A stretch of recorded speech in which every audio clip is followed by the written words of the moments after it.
Class 9th. Now the term of freezing, solidification and freezing point, evaporation and the factors affecting evaporation. ये सभी points काफ़ी important है, very very important. निश्चित रूप से ये जो टॉपिक आज आप पढ़ेंगे इनसे रिलेटेड क्वेश्चंस रहते हैं। बहुत इम्पोर्टेंट टॉपिक है और देखा जाए तो डायरेक्टली हमारे लाइफ से जुड़ा हुआ है। आइए पहला टॉपिक देखें, freezing, that is also called solidification. बहुत सारी किताबों में सॉलिडिफिकेशन नहीं लिखा रहता है, लेकिन कभी कभी क्वेश्चन में सॉलिडिफिकेशन दे दिया जाता है फ्रीजिंग की जगह पर। तो वहाँ आप सोचिएगा कि ये तो हम तो पढ़े ही नहीं। ऐसा नहीं सोचना है, अदर नेम्स जो भी है वो भी जानना है।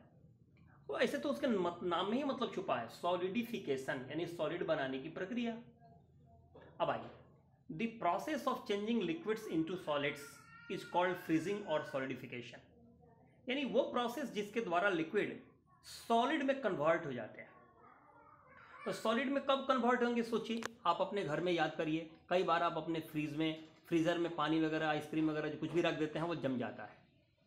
तो क्या आप रखे थे लिक्विड और वो निकल गया आइसक्रीम के तौर पर यानी सॉलिड के फॉर्म में।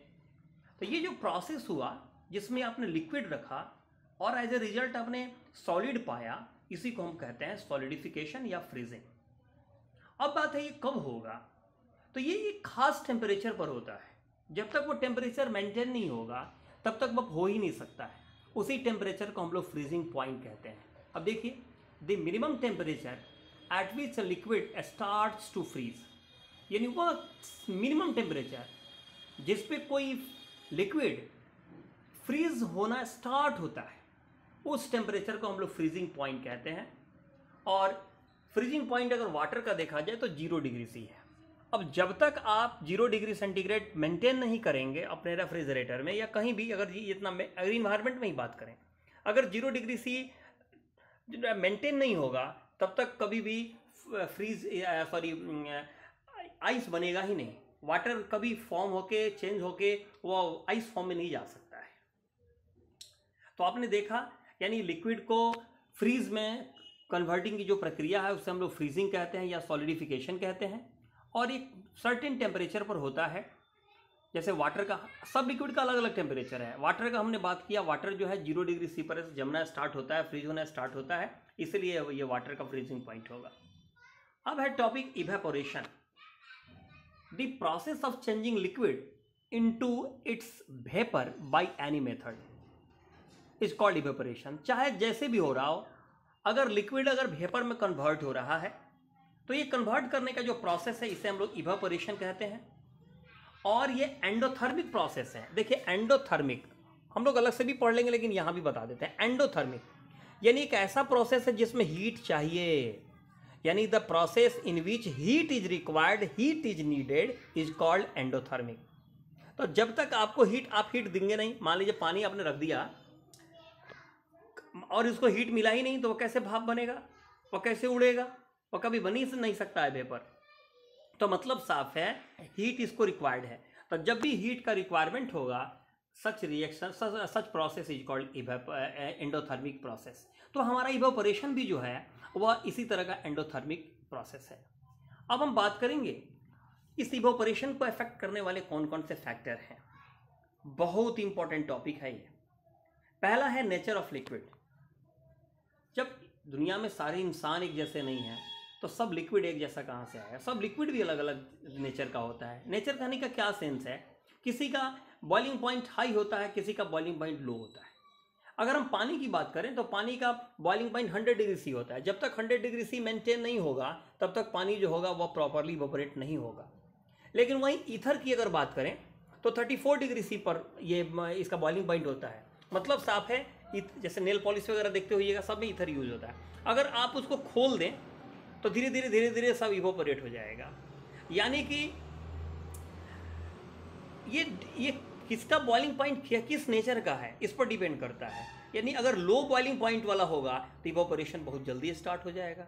क्योंकि 34 डिग्री सेंटीग्रेड, आज अगर तो आज का हम लोग बात करें या नॉर्मली मई के महीने का या जून के महीने का किसी दिन का बात करें तो 34 डिग्री सेंटीग्रेड से ज़्यादा ही तापमान देखने को मिलता है उत्तर भारत में। अब है temperature of the liquid. Liquid का टेम्परेचर पर भी डिपेंड करेगा। अगर हाइयर होगा लिक्विड का, अगर कोई गर्म लिक्विड है तो ऑटोमेटिक है उसका इवोपोरेशन रेट ज़्यादा होगा। तो ये भी याद रखना है टेम्परेचर ऑफ द लिक्विड। तीसरा होता है विंड वेलोसिटी, यानी हवा का बहाव। जैसे देखिए किसी दिन अगर हवा बह रही हो, आप कपड़े को खींच करके साफ करके उसको रख दीजिए, टांग दीजिए, देखिए कुछ देर के बाद वो कुछ 1 घंटे 2 घंटे में सूख जाएगा। क्यों सूख गया? हवा के बहाव के चलते सूख गया। तो विंड वेलोसिटी भी बहुत मायने रखता है। याद रखिएगा ये पॉइंट हमने जो लिखा है, इन एयरी प्लेस, एयरी यानी हवा वाले जगह, the rate of evaporation is faster. जहाँ कहीं भी अगर हवा का बहाव ज़्यादा हो तो याद रखना है वहाँ पर इवोपोरेशन का रेट ज़्यादा होगा। अब है ह्यूमिडिटी। ह्यूमिडिटी यानी कि कह सकते हो ह्यूमिडिटी की जब भी बात चले तो समझना है amount of water vapour in the air, हवा में पानी की मात्रा, यानी हवा की प्यास कहिए सीधे, यानी हवा में जो पानी की मात्रा है वो उसी से उसका प्यास रिलेटेड रहेगा। Lower the humidity higher the rate of evaporation, यानी हवा में जब पानी की मात्रा कम रहेगी, यानी उसको जब तेज प्यास लगी होगी तो ऑटोमेटिक इवोपोरेशन रेट ज़्यादा हो जाएगा। अब मेरे बात को समझिए, अप्रैल और मई के महीने में मानसून आने के पहले इंडिया के का जो नॉर्थ पार्ट है, नॉर्थ जो इंडिया है, इसमें ह्यूमिडिटी बहुत लो होती है, यानी ड्राई एयर होता है। इसलिए देखते होइएगा इस दौरान आपका स्किन वगैरह जो होता होगा ड्राई हो जाता होगा। तो ये जो ह्यूमिडिटी की मात्रा कम होती है। अब सोचिए इस दौरान अगर आप अपने कपड़े को रखते होंगे बाहर तो बहुत जल्दी सूख जाता होगा। क्यों सूख गया इतना जल्दी? क्योंकि हवा में खुद पानी की मात्रा कम थी। अब जरा सोचिए किसी बरसात के दिन का बात। बरसात के दिनों में क्या होता है, ह्यूमिडिटी और ऑलरेडी बहुत अधिक, ह्यूमिडिटी का जो परसेंटेज है वह एयर में ज़्यादा है। आप बताइए, आप ऑलरेडी पानी पिए हों तो आपको पानी दिया जाए तो क्यों पिएंगे? कहाँ से पिएंगे? बहुत कम, नाम के लिए बस पी लेंगे।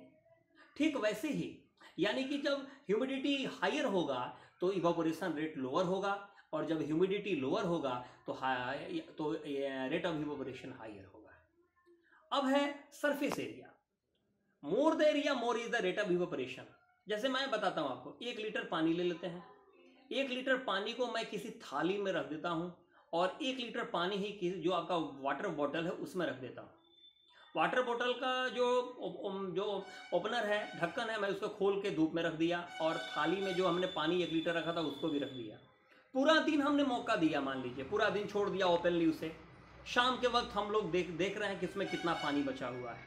आई थिंक खुद आपको आंसर आपके दिमाग में आ गया होगा, बॉटल में पानी ज़्यादा मिलेगा, रह गया होगा। क्यों?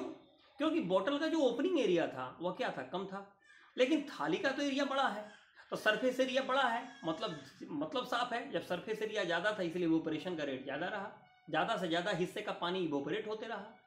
तो more the area more the rate of evaporation, याद रखिएगा।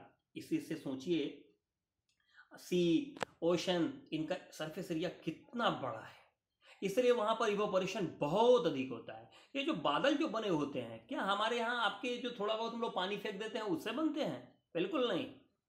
ये सी, ओशन, जितने भी बेज हैं यानी खाड़ियाँ जो हैं, ये बड़े बड़े ये सब एरिया हैं, यहाँ पर दिन रात इवोपोरेशन की क्रिया हो रही है, और वो इवोपोरेटेड जो वाटर है, वेपर है, उससे बादलों का निर्माण होता है। तो याद रखना है ये 5 पॉइंट, फैक्टर्स अफेक्टिंग इवोपोरेशन यानी nature of liquid, temperature of liquid, wind velocity, humidity, surface area. Okay.